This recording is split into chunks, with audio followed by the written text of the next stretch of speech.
Thank you. Thank you very much. What I love about events like these, that it's not just people coming together to hear ideas, it's that we all came here for the same reason. Every single one of us came here because we share something. We have similar values and similar beliefs, and it's the reason we showed up. We don't know each other, and yet we know something about each other.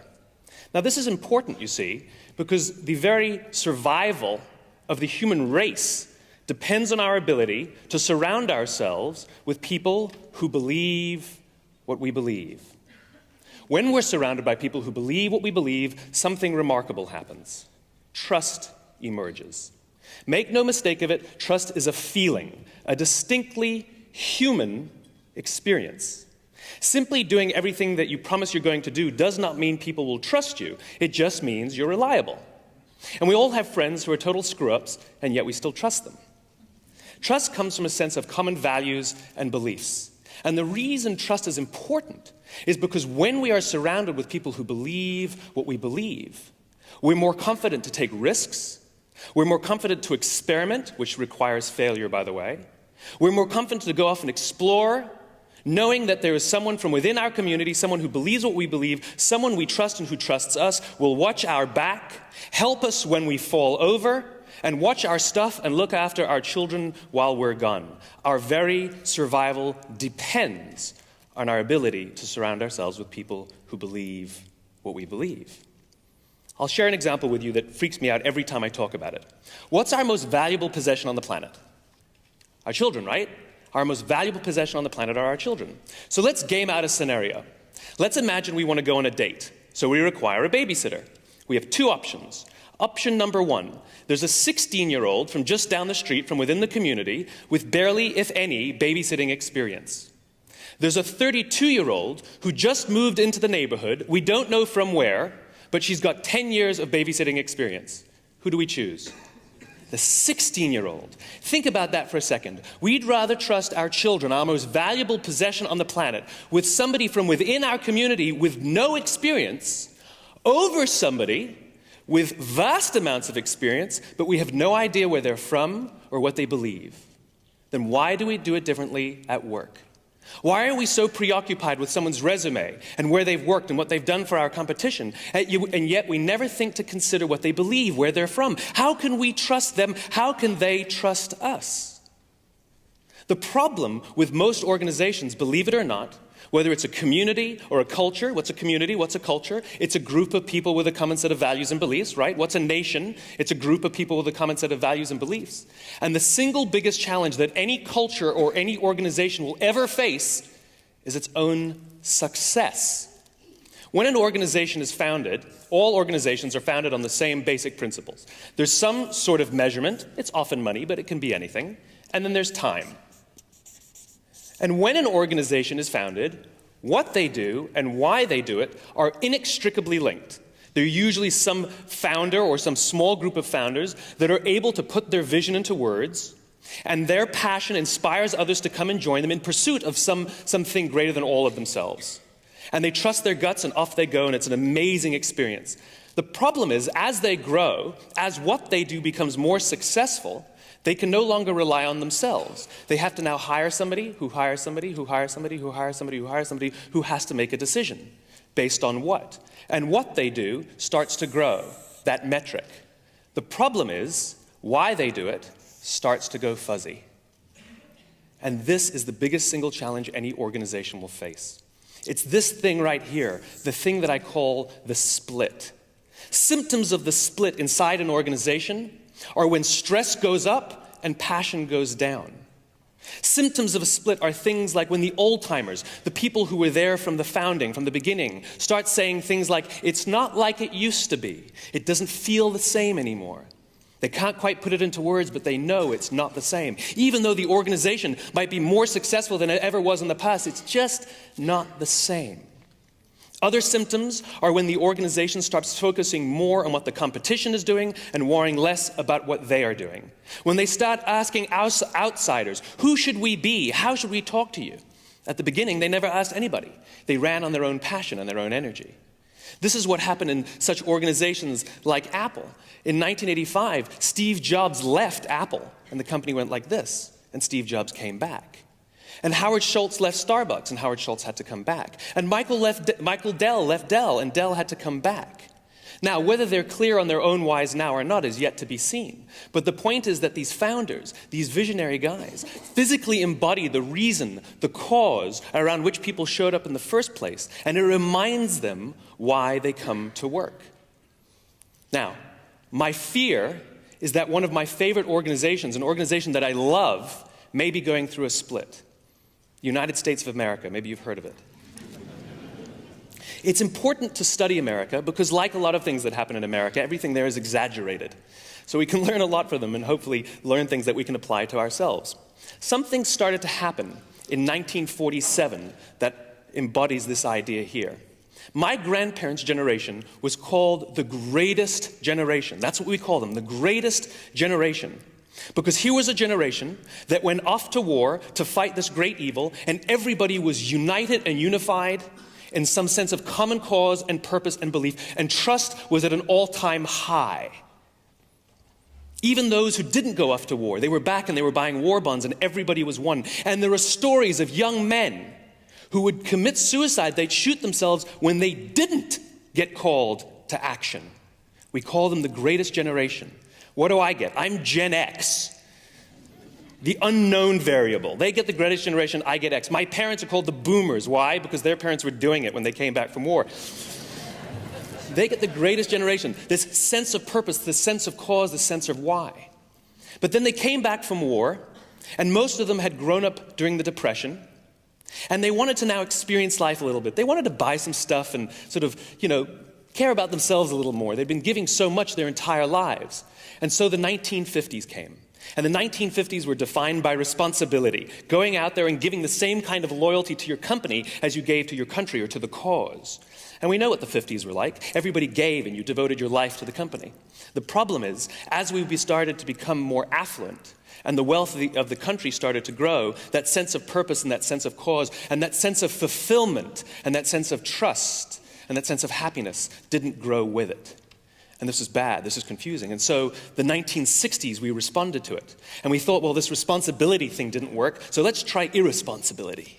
And the hippie movement was born, right? And the reason the whole hippie movement could exist in the first place is because the country was wealthier, so we could afford for people to drop off the grid, and our parents were wealthier, they were more affluent, so they could pay for us to do it. But we didn't get that sense of fulfillment. And so the pendulum swung again. And then we had the 1970s, the me generation, defined about looking out for your own happiness. And everybody had to have a guru, and it started to become very, very selfish. But that didn't really work either. And again, the whole time we're becoming more affluent, and yet that sense of fulfillment and happiness and trust is not growing with it. And then the 1980s, still that sense of me, but now business was cool again. And in the 1980s, we started to see something that had never been seen before. In the 1980s, we started to see companies using people to balance the books. This had never happened before, where they would use layoffs to make the numbers work. People to make numbers work. And then the 1990s came about, and .com, about the most selfish behavior you could find. Everyone wanted to get rich regardless of anything else. And again, the split continues. The only thing that happens, the only thing that really grows in organizations or societies that go through a split is that the distrust increases. We become distrustful of each other inside our own organizations. We become distrustful of management. We become distrustful of our politicians. And now we find ourselves here today, wondering what's going to do next. How are we going to find the sense of fulfillment? Technology is no help. Andy Grove, the founder of Intel, said that the only thing that the microprocessor ever did was make things go faster. And he's right. And it's making this go faster as well. Don't forget, technology is absolutely fantastic for the exchange of information and the exchange of ideas. Technology is absolutely wonderful for speeding transactions. It's wonderful for resourcing and finding people, but it is terrible for creating human connections. You cannot form trust through the internet. There's something called a mirror neuron, which they've recently discovered. That's one of the things that contributes to how people relate to each other and how we empathize. It's the feeling you get. It's the same part of the brain that lights up. They did these pictures where they did MRIs. They gave people a picture of someone smiling. And then in our own brains, when we see someone smiling, the same part of the brain lights up when we smile. It's what creates empathy. And it's necessary to create trust. Again, this very human bond. This is the reason why the video conference will never replace the business trip. You can't get a good gut feeling over a video conference. And I'm a big fan of the blogosphere. The bloggers think that the internet is the end-all, be-all of the world. Then explain to me why once a year, 20,000 bloggers descend on Las Vegas for a huge, big convention. Why didn't they just do it online? It's because nothing replaces human contact. It's the difference between leadership and authority. Leadership tells us why we're here in the first place. They remind us why we came here. Authority tells us what to do or tells us what goal to achieve. In the 1960s, Stanley Milgram did an experiment that we consider now quite unethical, but the results were remarkable. He invited two people to come to his laboratory. Someone who played the role of the teacher, a volunteer, and someone who played the role of the student, who was actually a scientist pretending to be a volunteer. They told the teacher to sit in front of a counter that had a button and a dial. And they said that they were going to ask some questions of the student. And if the student answered the wrong question or refused to answer, the teacher was to press the button and administer an electric shock. And after each shock, they were to turn up the dial one notch. And the notch said, mild, medium, slightly painful, slightly more painful, very painful. And eventually it went red and said XXX. And what happened was there was only really one electric shock administered throughout the whole experiment. And it was a small shock administered to the teachers so they could see what it felt like. And so the experiment would progress, and the questions would be asked, and the teacher would press the button, and the scientist pretending to be the student would pretend to get an electric shock. What ended up happening was that when the student could see and hear the student when the teacher could see and hear the student, they would scream. He couldn't go very far before he quit. He said, I can't do this anymore. I'm hurting the guy. And he would quit the experiment. When he could see him, but not hear him, he could go further, but still not very far before he quit. And the authority figure would stand over him every time he would say, but I'm hurting the guy. The authority figure would say, it's imperative that the experiment goes on. And they would say over and over and over in their heads, the experiment must go on. They'd say it out loud, the experiment must go on. And it was like Nazi Germany when people said, I'm just following orders. I'm just following orders. They had this mantra to justify their behavior of hurting somebody. And then when they could hear them but not see them, they could go further still, but they still couldn't go all the way. But when they could neither see nor hear the impact of their decisions, 65% of the teachers were able to kill the guy. The reason the experiment is unethical is because 65% of these people that came to help, thinking that they were good people, went home at the end of the day with the knowledge that they could kill someone. Now, what's our mantra of this day and age, I wonder? Is it shareholder value, shareholder value, shareholder value? What is our mantra that we're using to justify the decisions we're making of people that we cannot see and that we cannot hear, and we don't know the impact of the decisions we're making? And you know what the people who had killed the guy, what their biggest concern was? Is anything going to happen to me? Am I going to get into trouble? There was no concern for the person they just potentially killed. Now think about how we do business today. We largely do business on screens. There was a time that if you wanted to know what your employees thought about you, you walked out on the factory floor and you asked them. Customer service meant actually talking to the people who came into your shop. Now customer service means getting a reply to your email within 24 hours. I actually saw a bank advertising that you could talk to a person. I fly on an airline and I have miles up the wazoo on this one airline, and they offered me when I reached the highest status possible, they offered me a phone number that I could talk to a person.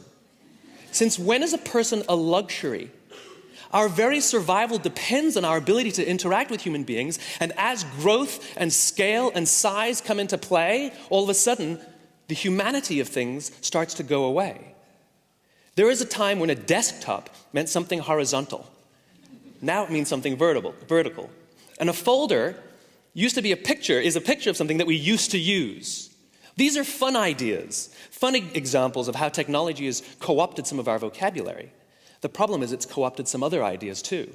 A friend is not somebody you check their status. Your network is not on LinkedIn. A conversation doesn't happen on a blog, and you can't have a discussion on Twitter. These are human experiences, and we need them. We need to learn about each other's values and beliefs, and we can't simply do it through the internet. These mirror neurons don't light up when we're sending texts or receiving IM messengers. What I imagine is a day in which we start to have more human interaction, something that requires this thing, a handshake. A handshake. Imagine that you want to do business with somebody, and they're standing there with you, and they agree to all the terms that you offer. 100% they agree. And you say, great, let's shake on it. And they say, no, I agree to all the terms you laid out. We can just do business. And you go, good, if we agree, then let's shake on it. And they say, no, I agree to all the terms. Let's just do business. If they refuse to shake your hand, even though rationally speaking they've agreed to everything you want, if they refuse to shake your hand, the odds are you won't do business with them, and if you do, you'll feel very nervous about it. This is what trust is. Trust is human. It's about human interaction. It's about real conversations. What we need is more handshake conversations. What we need is more handshake discussion, more handshake debate, more handshake friends, more handshake leadership. If we don't, then we continue to go through this, and we will not find our own sense of fulfillment and happiness and inspiration. It requires being amongst people who believe what we believe. Thank you very much. Thank you very much. Thank you.